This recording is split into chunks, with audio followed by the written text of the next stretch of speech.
ಧಾರವಾಡ ಮತ್ಸ್ಯಗಾರ cooperative credit and limited society ಸಂವಿಧಾನ ಶಿಲ್ಪಿ ಡಾ ಬಾಬಾ ಸಾಹೇಬ್ ಅಂಬೇಡ್ಕರ್ ಅವರ ಅಮೃತ ಹಸ್ತದಿಂದ ಡಿಸೆಂಬರ್ 29, 1929ರಲ್ಲಿ ಉದ್ಘಾಟನೆಗೊಂಡಿರುವ ಸೊಸೈಟಿ ಪ್ರಾರಂಭದಲ್ಲಿ ಚೆನ್ನಾಗಿ ನಡೆದಿದ್ದು ಇತ್ತೀಚಿತವಾಗಿ ನೆನೆಗುದಿಗೆ ಬಿದ್ದ ಧಾರವಾಡ ಮತ್ಸ್ಯಗಾರ ಕೋಆಪರೇಟಿವ್ ಕ್ರೆಡಿಟ್ ಅಂಡ್ ಲಿಮಿಟೆಡ್ ಸೊಸೈಟಿಯನ್ನು ಅಭಿವೃದ್ಧಿಪಡಿಸಲು ಸಮಾಜ ಬಾಂಧವರು ಸೊಸೈಟಿ ಆಡಳಿತ ಮಂಡಳಿಗೆ ಸನ್ನದ್ದರಾಗಿದ್ದಾರೆ. ಇನ್ನು ಸಮಾಜದ ಜನರ ಹಿತದೃಷ್ಟಿಯಿಂದ ಪ್ರಾರಂಭವಾದ ಈ ಸೊಸೈಟಿ ಆಗಿನ ಹಿರಿಯರು ಡಾ ಬಾಬಾ ಸಾಹೇಬ್ ಅಂಬೇಡ್ಕರ್ ಅವರನ್ನ ಕರೆಸಿ ಅವರ ಅಮೃತ ಹಸ್ತದಿಂದ ಪ್ರಾರಂಭವಾದ ದೇಶದಲ್ಲೇ ಪ್ರಥಮ ಸೊಸೈಟಿ ಇದಾಗಿದೆ ಎಂದು ಸಮಾಜದ ಮುಖಂಡರು ಹೇಳಿದರು.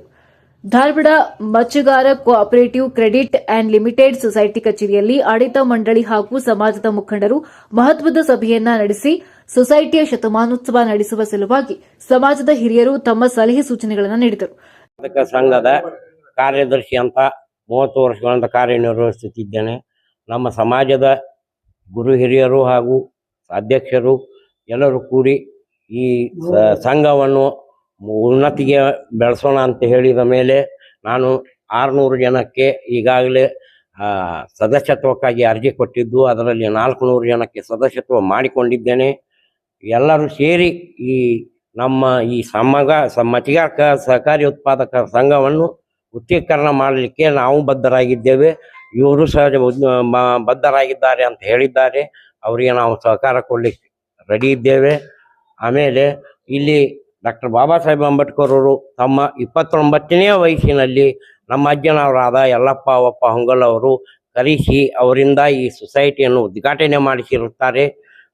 ಆ ಸೊಸೈಟಿ ಉದ್ಘಾಟನೆಯು 1929ರಲ್ಲಿ ಆಗಿರೋದ್ರಿಂದ 2029ರಲ್ಲಿ ನಾವು ಸೊಸೈಟಿಯ ಹಾಗೂ ಅಂಬೇಡ್ಕರ್ ಅವರು ಬಂದು ಹೋಗಿದ್ದಂಥ ಈ ಸ್ಥಳದ ಮತ್ಸ್ಯಗಾರ ಸೊಸೈಟಿಯ 100ನೇ ವರ್ಷವನ್ನು ಎಲ್ಲರೂ ವಿಜೃಂಭಣೆಯಿಂದ, ಆ ಶತಮಾನೋತ್ಸವವನ್ನು ಎಲ್ಲರೂ ವಿಜೃಂಭಣೆಯಿಂದ ಆಚರಿಸಲು ಉತ್ಸುಕರಾಗಿದ್ದರಿಂದ ಅದಕ್ಕಾಗಿ ಒಂದು ಉಪಸಮಿತಿಯನ್ನು ಮಾಡಿ ಅವರಿಗೆ ನಾನು ನಮ್ಮ ಸಹಕಾರವನ್ನು ಕೊಡಲು ಬದ್ಧನಾಗಿದ್ದೇನೆ. ಧಾರವಾಡ ನಗರ ಸಮಗಾರ ಸಮುದಾಯದ ಬಾಂಧವರು 404 ಜನ ಸದಸ್ಯತ್ವಕ್ಕೆ ಅರ್ಜಿ ನೀಡಿದ್ದು, ಸೊಸೈಟಿಯವರು ಪ್ರಥಮ ಹಂತದಲ್ಲಿ ಶೇರ್ ಪ್ರಮಾಣ ಪತ್ರ ನೀಡುವ ಹಂತದಲ್ಲಿ 404 ಜನನ ಒಗ್ಗೂಡಿಸಿ ಒಂದು ಕಾರ್ಯಕ್ರಮವನ್ನ ಮಾಡಬೇಕು.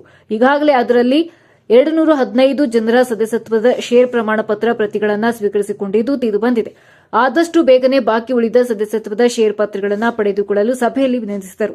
ಅದರಂತೆ ಈ ಮಹತ್ವದ ಸೊಸೈಟಿ ಕುರಿತಾಗಿ ಡಿಸೆಂಬರ್ ಒಳಗಾಗಿ ಜಿಬಿ ಕರೆಯಲು ಸಮಾಜ ಬಾಂಧವರು ಸೊಸೈಟಿ ಆಡಳಿತ ಮಂಡಳಿಗೆ ಒತ್ತಾಯಿಸಿದರು. Doctor B R. ಅಂಬೇಡ್ಕರ್ ಅವರು ಭಾರತ ರತ್ನ ಅಲ್ಲ, ವಿಶ್ವದ ರತ್ನ. ಅವರು ಅಂತ ವಿಶ್ವದ ರತ್ನ ಆಗಿ ಇಡೀ ಜಗತ್ತಿನಲ್ಲಿ ಅವರ ಹೆಸರನ್ನ ಕೇಳದ ವ್ಯಕ್ತಿಗಳು ಇವತ್ತಿಲ್ಲ. ಅವ್ರ ಹೆಸರು ಎಷ್ಟೊಂದು ಪ್ರಖ್ಯಾತವಾಗಿದೆ ಅಂದರೆ, ನಿನ್ನೆ ಶಾ ಅವರು ಹೇಳಿದಂತೆ ನೀವು ಅದು ಗೊತ್ತಾಗುತ್ತದೆ. ಅಂದರೆ ಇಡೀ ಒಂದು ಅವರ ವಿರೋಧಿ ಪಡೆಗೇ ಅವರ ಹೆಸರು ಅಂದರೆ ನಡಕ ಹುಟ್ಟಿಸುವಂತಾಗಿದೆ. ಆದರೆ ಅವರಿಂದ ಸ್ಥಾಪಿಸಲ್ಪಟ್ಟ ಈ ಸಂಸ್ಥೆ ಒಂದು ಮರೆಯಾಗಿ ಒಂದು ಸಂಧಿಯಲ್ಲಿ ಉಳ್ಕೊಂಡಿದ್ದು ಒಂದು ಬಹಳ ಆಘಾತಕಾರಿ ವಿಷಯ. ಇದು ಇವತ್ತಿನ ಆಶೋತ್ತರಗಳಿಗೆ ಅನುಗುಣವಾಗಿ ಇನ್ನು ಹೆಚ್ಚಿನ ಒಂದು ಪ್ರಖ್ಯಾತವನ್ನು ಪಡೀಲಿ. ಆ ನಿಟ್ಟಿನಲ್ಲಿ ನಾವು ಯಾವುದೇ ತನುಮನೋಧನ ಸಹಾಯಕ್ಕೆ ನಾವು ಸಿದ್ಧರಿದ್ದೀವಿ.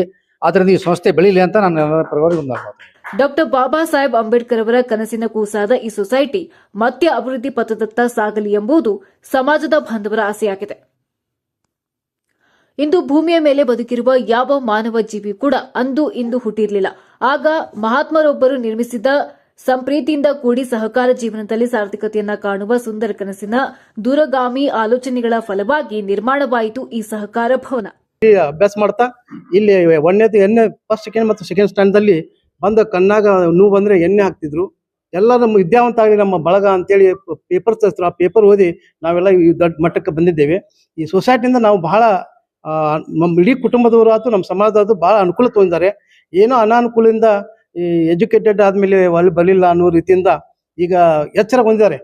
ಈಗ ಎಚ್ಚರಗೊಂಡು ಈ ಸೊಸೈಟಿಗೆ 100 ವರ್ಷ ಆಗಿದೆ, ಇನ್ನು 100 ವರ್ಷ ಆಗುವ ಅದು ಶತಮಾನೋತ್ಸವ ಮಾಡ್ಬೇಕಂತ ಎಚ್ಚರಗೊಂಡಾಗ ಬರೇ ಸಣ್ಣ ಕಮಿಟಿ ಇಟ್ಕೊಂಡು ಅವ್ರಿಗೂ ಯಾಕೋ ಏನೋ ಗೊತ್ತಾಗಿಲ್ಲ, ಬರೀ 29 ಮಂದಿ ಮೆಂಬರ್ ಇಟ್ಕೊಂಡು ಈ ಸೊಸೈಟಿ ರನ್ ಮಾಡ್ತಾ ಇದ್ದಾರೆ. ಈಗ ಒಮ್ಮೆ ಕಾಲ್ ಕೊಟ್ಟದಲ್ಲಿ 400 ಚಿಲ್ಲರು ಆಗಿ ಮೆಂಬರ್ ಆಗಿದ್ದಾರೆ. ನಿಜವಾಗಿ ಇವರೆಲ್ಲರೂ ನನ್ನ ತಮ್ಮಂದರು ಮತ್ತು ನಮ್ಮ ಒಂದೇ ರಕ್ತ ಕುಟುಂಬ, ಸಮಗಾರ ಕುಟುಂಬದ ಬ್ಲಡ್ ಇದೆ ಇದರಲ್ಲಿ. ಈಗ ಯಾರಿಗೂ ನಾವು ಏನು ಅನ್ನೋದೇ ನಮ್ಮ ಹಿರಿಯರನ್ನ ದಾರಿ ಮಾಡಿಕೊಟ್ಟಂತ ಬಾಬಾ ಅಂಬೇಡ್ಕರ್ ಇತ್ತಂತ ಒಂದು ಪಾದ ಇಲ್ಲಿ ಸ್ಪರ್ಶ ಆಯ್ತಂದ್ರೆ ಜಗತ್ತಿಗೆ ಇಡೀ ಬಾಬಾ ಅಂಬೇಡ್ಕರ್ ಹೆಸರು ಹೆಂಗಿದೆಯೋ ಈ ಮಜಗಾರ್ ಸೊಸೈಟಿನೂ ನಮ್ಮ ಇಡೀ ಇಂಡಿಯಾಕ್ಕೆ ಯಶಸ್ವಿ ಚೆನ್ನಾಗಿ ರೂಪುಗೊಳ್ಬೇಕು. ಈಗ ಎಲ್ಲರೂ ವಿದ್ಯಾವಂತರು ಇದ್ದಾರೆ.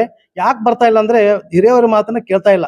ಅದಕ್ಕಾಗಿ ಅವ್ರಿಗೆ ಹರ್ಟ್ ಆದಾಗ ಹೋಗ್ತಾ ಇದ್ದಾರೆ. ದಯವಿಟ್ಟು ಯಾರು ಹಿರಿಯ ಹೇಳಿದ್ರೆ ನಮ್ಮ ಅಂಕಲ್ ಹೇಳಿದಾರೆ, ನಮ್ಮ ತಂದೆ ಹೇಳಿದಾರೆ ಅಂತ ತಿಳ್ಕೊಂಡು ಮರೆತು ಈ ಸೊಸೈಟಿ ಬಗ್ಗೆ ತನು ಮನ ಧನದಿಂದ ಸಹಕರಿಸಿ ಬಾಬಾ ಅಂಬೇಡ್ಕರ್ ಮತ್ತು ನಮ್ಮ ಹಿರಿಯರು ಮಾಡಿದಂತ ಈ ಸಂಸ್ಥೆನ ಅಚ್ಚುಮೆಟ್ಟಾಗಿ ಬೆಳೆಸಿ ಇಡೀ ನಾಡಿಗೆ ತೋರಿಸ್ಕೊಡ್ಬೇಕಂತ ನಾನು ವಿನಂತಿ ಇದೆ ಸರ್. ಹಿಂದೆ ಇಲ್ಲಿ ಚರ್ಮಕಾರ ಉತ್ಪಾದಕರಿಗೆ ಬೇಕಾದಂತಹ ಎಲ್ಲ ಸಾಮಗ್ರಿಗಳು ಇಲ್ಲಿ ದೊರೆತಕ್ಕಂತ ಒಂದು ಸ್ಥಳ ಆಗಿತ್ತು. ಈಗ ಬಹುಶಃ ಚರ್ಮಕಾರರು ತಮ್ಮ ಕೈ ಕೆಲಸಗಳನ್ನ ಬಿಟ್ಟಿರೋದ್ರಿಂದ ಆ ಒಂದು ಮುಂದಿನ ಉತ್ಪಾದಕ ವಸ್ತುಗಳು ಇಲ್ಲಿ ಮಾರಾಟ ಮಾಡುವಂಥದ್ದು ಬಹಳ ಕಷ್ಟ ಆಗ್ಬಹುದು. ಆದ್ರಿಂದ ಮುಂದಿನ ಏನು ಬರ್ತಕ್ಕಂಥ ಒಂದು ಹೊಸ ಬಾಡಿ ಇರ್ಬೋದು ಅಥವಾ ಇವತ್ತಿನ ಏನು ಒಂದು ಅಧ್ಯಕ್ಷರು ಮತ್ತು ಉಪಾಧ್ಯಕ್ಷರು ಆಮೇಲೆ ಕಾರ್ಯದರ್ಶಿಗಳು ಸೇರಿ ಎಲ್ಲರೂ ನಿರ್ಣಯ ಕೈಗೊಂಡು ಇದೊಂದು ಕ್ರೆಡಿಟ್ ಕೋಆಪರೇಟಿವ್ ಸೊಸೈಟಿಯಾಗಿ ಪರಿವರ್ತನೆ ಮಾಡೋದ್ರಲ್ಲೂ ಕೂಡ ಒಂದು ಅರ್ಥ ಇರ್ತದೆ ಅಂತ ಹೇಳ್ಕೊಳ್ತೇನೆ. ಯಾಕಂದ್ರೆ ಈಗಾಗಲೇ ಸಾಕಷ್ಟು ಸಣ್ಣ ಸಣ್ಣ ಉದ್ಯಮಿಗಳು, ಸಣ್ಣ ಸಣ್ಣ ವ್ಯಾಪಾರಿಗಳು ನಮ್ಮ ಜನಾಂಗದಲ್ಲಿದ್ದಾರೆ. ಅವರಿಗೆ ಹಣಕಾಸಿನ ತೊಂದರೆ ಬರ್ತಾ ಇರ್ತದೆ. ಹಾಗಾಗಿ ಇದನ್ನು ಒಂದು ವಿಶೇಷ ಕ್ರೆಡಿಟ್ ಕೋಆಪರೇಟಿವ್ ಸೊಸೈಟಿ ಮಾಡುವುದರ ಜೊತೆಗೆ ಇಲ್ಲಿ ಹಣಕಾಸಿನ ವಹಿವಾಟುಗಳು ನಡೆದರೆ ಮುಂದೆ ಈ ಒಂದು ಸೊಸೈಟಿ ಸಮೃದ್ಧಿಯಾಗಿ ನೆರವೇರಬಹುದೇನೋ ಅನ್ನುವಂತ ಒಂದು ಸಲಹೆಯನ್ನ ನಾನು ಕೊಡ್ತಾ ಇದ್ದೇನೆ. ನೋಡ್ರಲ್ಲಿ ಡಾಕ್ಟರ್ ಬಾಬಾ ಸಾಹೇಬ್ ಅಂಬೇಡ್ಕರ್ ಅವರು ಬಂದು ಉದ್ಘಾಟನೆ ಮಾಡದಂತ ಏಕೈಕ ದಲಿತರ ಸೊಸೈಟಿ ಇಡೀ ಭಾರತ ದೇಶದಲ್ಲಿ ಯಾವುದೇ ಐತಂದ್ರೆ ಅದು ನಮ್ಮ ಮಚಗಾರ್ ಕೋಆಪರೇಟಿವ್ ಸೊಸೈಟಿ. ಈಗಾಗಲೇ ಗುದ್ಲಿ ಪೂಜೆ ಮಾಡಿದ್ರು. ತದನಂತರ 1927ರಾಗ ಈ ಸೊಸೈಟಿಯನ್ನ ಉದ್ಘಾಟನೆ ಮಾಡಿದ್ರು. ಅವಾಗಿನ ನಮ್ಮ ಜನ ಪಾಪ ಬಡತನದಾಗ ಏನ್ ಮಾಡ್ಯಾರೋ ಏನ್ ಬಿಟ್ಟಾರೋ ನಾವು ಕಂಡಿಲ್ಲ. ನಾವು ಹಿರಿಯರು ಹೇಳಿದ್ ಕೇಳ್ಕೊಂಡು ಬಂದೇವಿ. ಸೊ ಮುಂಬರುವ ದಿನಗಳಲ್ಲಿ ಈಗಾಗಲೇ 1917ಕ್ಕೆ ಮುಗಿದು 2017ಕ್ಕೆ ಶತಮಾನೋತ್ಸವ ಆಗೈತಿ. ಆದ್ರೆ ನಾವು ಒಂದನ್ನ ದೃಷ್ಟಿಯಲ್ಲಿ ಏನ್ ಇಟ್ಕೊಂಡಂದ್ರೆ ಬರುವಂತ 2027ರಲ್ಲಿ ಆದರೂ ಸಹಿತ ಇದನ್ನ ಶತಮಾನೋತ್ಸವ ಅಗದಿ ವಿಜೃಂಭಣೆಯಿಂದ ಮಾಡಬೇಕು ಅನ್ನುವಂಥ ಒಂದು ನಿಟ್ಟಿನಲ್ಲಿ ನಾವು ಸೊಸೈಟಿಗೆ ಈಗಾಗಲೇ ಕಡಿಮೆ ಸದಸ್ಯರು ಇರೋದ್ರಿಂದ ಯಾವುದೇ ಕಾರ್ಯಕಲಾಪಗಳನ್ನು ಮಾಡಲಿಕ್ಕೆ ಸಾಧ್ಯ ಆಗಿಲ್ಲ. ಆಮೇಲೆ ನಮ್ಮ ಸಮಾಜದವ್ರಿಗೆ ಬೇಕಾದಂಥ ಸಾಮಗ್ರಿಗಳು, ಚರ್ಮಗಾರಿಕೆಗೆ ಬೇಕಾದಂಥ ಸಾಮಗ್ರಿಗಳು ಇಲ್ಲಿ ಕಿರುಕುಳ ದರದಲ್ಲಿ ಸಿಗ್ತಿದ್ದು. ಮುಂಬರುವ ದಿನಗಳಲ್ಲಿ ನಾವು ಅದನ್ನು ಮತ್ತೆ ಪುನರಾರಂಭಗೊಳಿಸಿ ನಮ್ಮ ಜನರಿಗೆ ಅನುಕೂಲ ಆಗಬೇಕು. 2027ರಲ್ಲಿ ಇದರ ಶತಮಾನೋತ್ಸವ ಮಾಡಬೇಕನ್ನುವಂಥ ನಿಟ್ಟಿನಲ್ಲಿ ನಾವು ಹೆಜ್ಜೆ ಇಟ್ಟಾಗ ಇಡೀ ನಮ್ಮ ಸಮಗಾರ ಸಮಾಜದ ಜನ ನಮಗೆ ಸಪೋರ್ಟ್ ನೀಡಿ ಈಗಾಗಲೇ ಸುಮಾರು 404 ಜನ ಇದಕ್ಕೆ ಸದಸ್ಯರಾಗ್ಯಾರ. ಇನ್ನೂ 715 ಜನರ ಅರ್ಜಿ ಪತ್ರಗಳು ಇಲ್ಲಿ ಇದ್ದು ಅವು ಪರಿಶೀಲನೆ ಮಾಡ್ತಾ ಇದ್ದಾರೆ. ಈಗಾಗಲೇ 415 ಜನರಿಗೆ ಷೇರ್ ಪ್ರಮಾಣ ಪತ್ರವನ್ನು ನಮ್ಮ ಸೊಸೈಟಿಯ ಆಡಳಿತ ಮಂಡಳಿಯವರು ನೀಡ್ಯಾರ.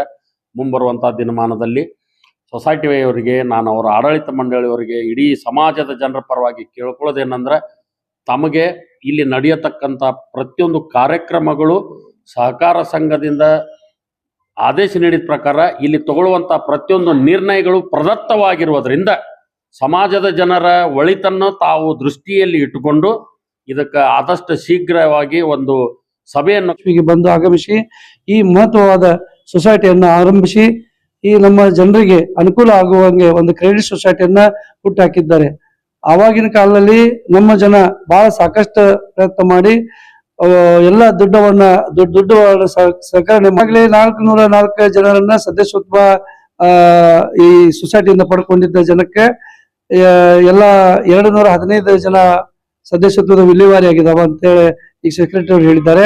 ಅದೇ ರೀತಿ ನಮ್ಮ ಸಮುದಾಯ ಜನ ಕೂಡಲೇ ಎಲ್ಲ ನಮ್ಮ ಸದಸ್ಯತ್ವದ ಏನು ಪತ್ರಗಳೇನಿದಾವ ಅದನ್ನ ತೆಗೆದುಕೊಂಡು ಹೋಗ್ಬೇಕು. ಮತ್ತು ಸೊಸೈಟಿಯವರು ಕೂಡಲೇ ಈ ಡಿಸೆಂಬರ್ ಒಳಗಾಗಿ ವಿಶೇಷ ಜಿಬಿಯನ್ನ ಕರೆದು ಆದಷ್ಟು ಬೇಗನೆ ಜಿಬಿಯನ್ನ ಮಂಡಿಸ್ಬೇಕಂತೇಳಿ ನಮ್ಮ ನಿಲುವು. ಭಾರತ ರತ್ನ ಸಂಘಟನೆಯ ಪ್ರಧಾನ ಕಾರ್ಯದರ್ಶಿಯಾದ ಅಶೋಕ್ ಭಂಡಾರಿ, ಅಧ್ಯಕ್ಷರಾದ ಮಂಜುನಾಥ್ ದೊಡ್ವಾಡ ಮೊದಲಾದ ಮಹನೀಯರು ಈ ಸಮುದಾಯದ ಕಾರ್ಯಕ್ಕಾಗಿ ಬೆವರು ಸುರಿಸಿದ್ದಾರೆ. ಮುಚ್ಚಿದ ಸ್ಥಿತಿ ತಲುಪಿದ ಚಾರಿತ್ರಿಕ ಮಹತ್ವದ ಸಂಸ್ಥೆಯೊಂದರ ಪುನರ್ಜೀವನದ ಪ್ರಥಮ ಹೆಜ್ಜೆಯ ಸಾಧನೆಯ ಕೀರ್ತಿ ಎಲ್ಲರಿಗೂ ಸಲ್ಲಬೇಕು. ಈ ಸಾಧನೆಯ ಮೊದಲ ಕಂತಿನಲ್ಲಿ ಸದಸ್ಯತ್ವವನ್ನು ಪಡೆದ ಅಶೋಕ್ ಭಂಡಾರಿ, ರಮೇಶ್ ದೊಡ್ವಾಡ, ಪರಶುರಾಮ್ ಬೆಣಗಿ, ಕುಬೇರ್ ಬೆಣಗಿ ಉಪಾಧ್ಯಕ್ಷರು, ಗೋಪಾಲ್ ಶಿರಹಟ್ಟಿ ಕಾರ್ಯದರ್ಶಿ, ಯುವರಾಜ್ ಕುಮಾರ್ ಹೊಂಗಲ್, ರವಿ ಸಾಮ್ರಾಣಿ, ಈಶ್ವರ್ ಸಾಮ್ರಾಣಿ, ಮೋಹನ್ ಕದಂ, ಸುರೇಂದ್ರ ಬೆಂಡಿಗೆರಿ, ರಾಮಚಂದ್ರ ಸಬದತ್ತಿ ಮತ್ತು ಸುನಿಲ್ ಹೊಂಗಲ್ ಹಾಗೂ ಸಮಾಜ ಬಾಂಧವರಿಗೆ ಇವರಿಗೆ ಹೃತ್ಪೂರ್ವಕ ಅಭಿನಂದನೆಗಳನ್ನು ಅಶೋಕ್ ಭಂಡಾರಿ ತಿಳಿಸಿದ್ದಾರೆ.